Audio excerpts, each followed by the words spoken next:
2, we said that because these guys have got a displacement being carried out over time, they've got a particular linear velocity, and that linear velocity is changing direction at all points in time.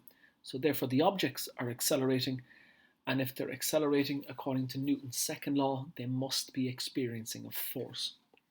So once more,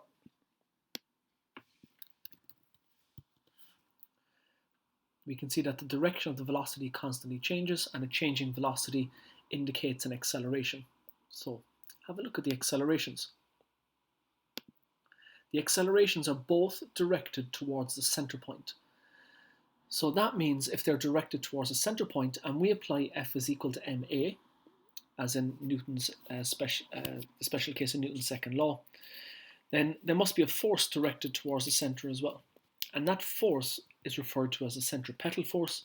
It's the force required to keep the objects moving in a circle. Okay, back again. Let's decrease this down to 30. Again, linear velocity is constantly changing. The thing is accelerating. Okay, you can see it there. The accelerations are directed towards the center. There we go. You can barely see it. And if they're directed towards the center, it means the force is directed towards the center as well. So where would you see it? Well, what we have here is a sun and an earth system. The earth is traveling around the circle, traveling in a circle around the sun. And if we look at the velocity, we can see that the velocity is always changing, so the object's accelerating. Therefore, there must be a force directed towards the center of the circular motion. What I'd like you to remember here, first of all, is that velocity is always a tangent to the motion.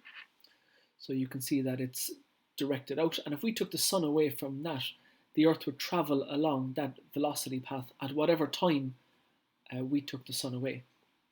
Oh, all right, back to the acceleration. So we said there's a changing velocity, it's accelerating, so there must be a force, and that force is directed towards the center of the circular path. Now we're only interested in what's happening with the earth here.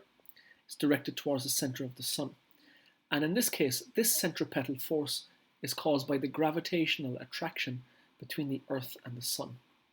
So the gravitational force of attraction between the earth and the sun causes this centripetal force, and that centripetal force makes the sun move around in a circular path, make the earth move around in a circular path around the sun. Okay, formula-wise, this is one formula to get the value or the magnitude or the size of the force of an object moving along a circular path. So we have the force is equal to the mass multiplied by the speed squared over the radius. For me, that's mv squared over r, where v in this case we're just taking as the speed. So if I start this, we can see the blue arrow is the tangential linear velocity. It's constantly changing, so there's an acceleration taking place. That acceleration is in the same direction as the red arrow, and because of that, then the centripetal force has to be along that path as well.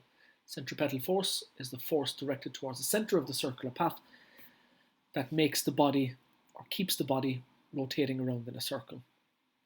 All right, so let's have a look at the formula. If I increase the mass, the force should increase. There's a direct proportionality there. We can see that with the red arrow increasing. So I'm increasing m, that increases f, and we can see numerically that increases as well. If I was to increase the speed, it's the speed squared will increase, so the force is related to the speed by a square relationship. So if I double the speed, the force would quadruple. If I multiply the speed by 5, the force would multiply by 25. I'm going to double it.